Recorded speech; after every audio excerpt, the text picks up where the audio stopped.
কোনো ধর্মীয় স্থান থেকেই এমনভাবে মাইক বাজানো যাবে না যাতে শব্দসীমা নির্ধারিত মাত্রা ছাড়িয়ে যায়। শব্দদূষণ নিয়ন্ত্রণে সরকারি নির্দেশিকা কার্যকর করতে হবে পুলিশকে। দায়িত্বে এসেই সেই নির্দেশ দিয়েছেন মুখ্যমন্ত্রী শুভেন্দু অধিকারী। এরপরে মসজিদে মাইক বাজানোর বিষয়টি চর্চার একেবারে কেন্দ্রবিন্দুতে চলে এসেছে। আর এবার সেই বিষয়ে মুখ খুললেন ভাঙড়ের আইএসএফ বিধায়ক নওশাদ সিদ্দিকী। নওশাদ বলেন, কোনো মসজিদে মাইক বাজানো বন্ধ করা আইন বিরুদ্ধ, বরং আইন অনুযায়ী 65 ডেসিবেলের নিচে যে কোনো জায়গায় মাইক বাজানো যেতেই পারে। সেভাবেই মসজিদের মাইক ও 65 ডেসিবেলের নিচে বাজানো উচিত। কেউ যদি বলে মাইক বাজানো বন্ধ করতে, তার বদলে তাকে বলতে হবে 65 ডেসিবেলের নিচে মাইক বাজালে সেখানে কোনো রকম সমস্যা সৃষ্টি হওয়ার কথাই নয়। একবার শুনে নিন আইএসএফ বিধায়ক নওশাদ সিদ্দিকীর বক্তব্য। একটা প্রশ্ন করেছে বিভিন্ন জায়গায় নাকি মাইক বন্ধ করে দিচ্ছে। আমি একটা কথা বলবো, কারো রাইট নাই মাইক বন্ধ করার। সাউন্ড পলিউশন, শব্দ দূষণের মাত্রা বিভিন্ন জায়গাতে, কমার্শিয়াল এরিয়া আছে, ইন্ডাস্ট্রিয়াল এরিয়া আছে, সাইলেন্স জোন আছে, 4টে জোনে ভাগ করা আছে। কলকাতা হাইকোর্টের 65 ডেসিমেলের নিচে বাজানোর কথা বলা আছে। সুতরাং কোন জায়গায় কেউ যদি গিয়ে বলে মাইক বন্ধ করো ধর্মস্থানের, সে ভুল কথা বলছে। তাকে সঙ্গে সঙ্গে বলুন কোন আইনের পরিপ্রেক্ষিতে বলছে। হ্যাঁ, যদি বলে 65 ডেসিবেলের নিচে রাখো, ঠিক কথা তিনি বলছেন। সুতরাং আর একটা কথায় অহেতুক আতঙ্কিত হয়ে আমার ফোনে প্রচুর ফোন এসছে, অমুক গ্রামের নাকি মাইক নামিয়ে দিয়েছে, তমুক পাড়ার নামিয়ে দিয়েছে। আমি অনুরোধ করছি, এইটা আতঙ্ক ছড়ানো হচ্ছে। আপনি নিজে গিয়ে দেখুন তো সেই পাড়ায় মাইক নামিয়েছে কি না বাইনে। ওই গ্রামে আপনি জানতো, কার কথা শুনে আপনি ফোন করছেন আমাকে, কাউকে ফোন করতে আতঙ্কিত হবেন কেন? শুনেন, দেশ চলবে, রাজ্য চলবে কারো কথাই নয়, সংবিধানের কথাই, আইনের কথাই। আইন সেখানে বলা হচ্ছে কি 65 ডেসিবেলের নিচে। 65 ডেসিবেলের উপরে উঠলে সাউন্ড দূষণ হবে। আমরা সাউন্ড দূষণের পক্ষপাতী নয়। আর মসজিদের মাইকের আজান আমি যদি বলেন 65 এর নিচে থাকে। অন্যদিকে কুরবানি প্রসঙ্গে নওশাদ সিদ্দিকী কার্যত বলেন, যদি গরু কুরবানি বন্ধ করে দেওয়া হয় তাহলে সবথেকে বেশি সমস্যায় পড়বেন হিন্দু ব্যবসায়ীরা। একবার শুনুন এই প্রসঙ্গে নওশাদ সিদ্দিকীর বক্তব্য। শুভেন্দু অধিকারী মহাশয় বিজেপি মুসলমানদেরকে টাইট দিতে চাইছে, কিন্তু ব্যাপারটা হচ্ছে মুসলিমদেরকে টাইট দিতে গিয়ে হিন্দু ভাইরাও আছে ক্ষতিগ্রস্ত হচ্ছে। আমরা যতটুকু জানি, যে গরুগুলো আসে জবা করার জন্য, বলির জন্য, কুরবানির জন্য, বেশি অংশ আছে উড়িষ্যা, বাঁকুড়া, ঝাড়গ্রাম এই দিক থেকে। সেই কারা লালন পালন করে, কারা বড় করে, দেখলে দেখা যাবে 80% আমার নন মুসলিম ভাইরা পড়ি। তারা বছরে এই দিনটার অপেক্ষায় থাকে, কুরবানির উৎসবের অপেক্ষায় থাকে। বছর বছর ধরে গরু লালন পালন করে, বিক্রি করে যে উপার্জন হয়, এই ধরনের খবর পাওয়া যাচ্ছে। মেয়ের বিবাহ থেকে শুরু করে আনুষঙ্গিক এই টাকাটাকে কাজে লাগায়। বিজেপি সরকার যেভাবে দমন পীড়ন করছে প্রশাসনকে কাজে লাগিয়ে, এতে ক্ষতিগ্রস্ত সেটা শুধু মুসলমানরা হচ্ছে না, মুসলমানদের অল্টারনেটিভ আছে। খাসি, ছাগল, তারা কুরবানি করলে, তাদের কুরবানি জবা করলে কুরবানিটা তাদের হয়ে যাবে।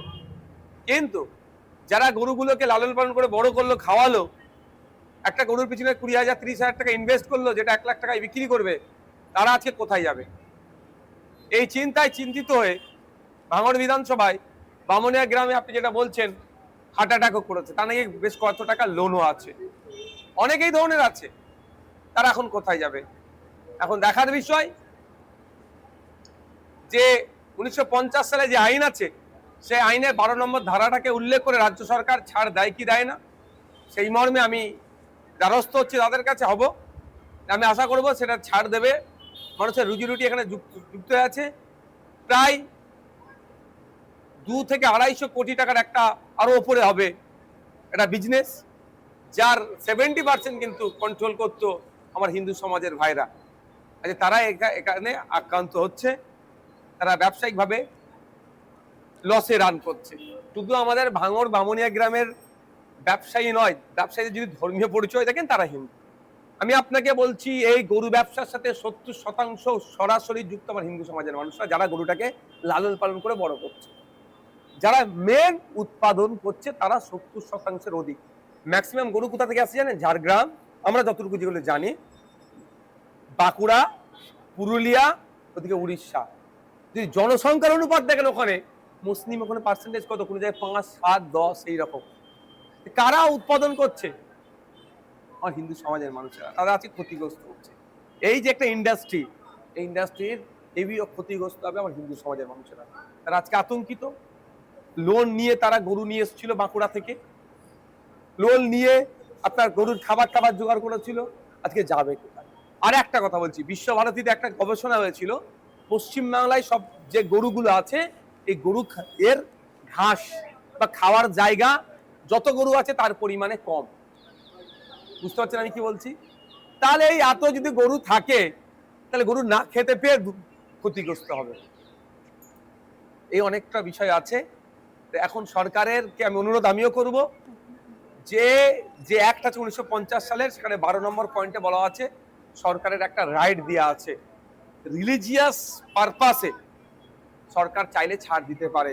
আমি সরকারের কাছে অনুরোধ করব, একদিকে যেমন হিন্দু ভাইরা ক্ষতিগ্রস্ত হচ্ছে, অপরদিকে মুসলমান ভাইদের যদি গরু কুরবানি না দেয়, তার পরিবর্তে অল্টারনেটিভ ব্যবস্থা আছে, যে পারবে না এরকম ব্যাপার নয়, তারপরেও যারা কিনে ফেলেছে বা যারা এখন কি করবে এই দ্বিধাগ্রস্তর মধ্যে আছে, তাদের কথা মাথায় রেখে 12 নম্বর সেকশনটাকে আপনি আপনার ক্ষমতা আছে, সরকারের ক্ষমতা, সেটা দিয়ে আপনি সেটাকে এক্সারসাইজ করুন। এই আমার হিন্দু গরু ব্যবসায়ী থেকে শুরু করে মুসলিম যারা কুরবানি দিতে চাইছে আতঙ্কিত, তাদেরকে আতঙ্কমুক্ত করুন। দেখুন, রাজ্যে সরকার বদলের পর বিভিন্ন জায়গায় বিভিন্ন রকম কথা উঠে এসেছে এবং কোনো ধর্মীয় স্থানে মাইক বাজানো যাবে না, এই বিষয়টা নিয়ে সবথেকে বেশি এই মুহূর্তে আলোচনা হচ্ছে। কোনো ধর্মীয় স্থান থেকেই এমনভাবে মাইক বাজানো যাবে না যাতে শব্দসীমার নির্ধারিত মাত্রা ছাড়িয়ে যায়। অর্থাৎ কোর্ট নির্দিষ্ট করে দিয়েছে যে 65 ডেসিবেল পর্যন্ত যে শব্দ করা যাবে বা শব্দে মাইক বাজানো যাবে। শব্দ দূষণ নিয়ন্ত্রণে সরকারি নির্দেশিকা কার্যকর করতে হবে পুলিশকে। দায়িত্বে এসে এই নির্দেশ দিয়েছেন আমরা জানি মুখ্যমন্ত্রী শুভেন্দু অধিকারী। আর এরপরে মসজিদে মাইক বাজানোর বিষয়টা একেবারে চর্চার কেন্দ্রবিন্দুতে চলে এসেছে। আর সেই বিষয়টা নিয়ে এবার মুখ খুলেছেন ভাঙড়ের আইএসএফ বিধায়ক নওশাদ সিদ্দিকী। তিনি বলছেন যে বিভিন্ন জায়গা থেকে তার কাছে খবর আসছে এবং জানা যাচ্ছে যে কোথাও নাকি বলা হচ্ছে মসজিদের মাইক খুলে দেওয়া হয়েছে, কোথাও নাকি মসজিদে আজান দিতে দেওয়া হচ্ছে না। তখন নওশাদ উপদেশ দিচ্ছেন তাদেরকে বলুন যে 65 ডেসিবেল পর্যন্ত শব্দমাত্রা আমরা ব্যবহার করতে পারবো এবং মসজিদগুলোতে 65 ডেসিবেলের মধ্যেই শব্দমাত্রা রেখেই আজান দেওয়া হবে, তাহলে কিন্তু শব্দ দূষণ হবে না। এবং সমস্ত বিষয়টা নিয়ে কিন্তু ইতিমধ্যে চর্চা শুরু হয়ে গিয়েছে।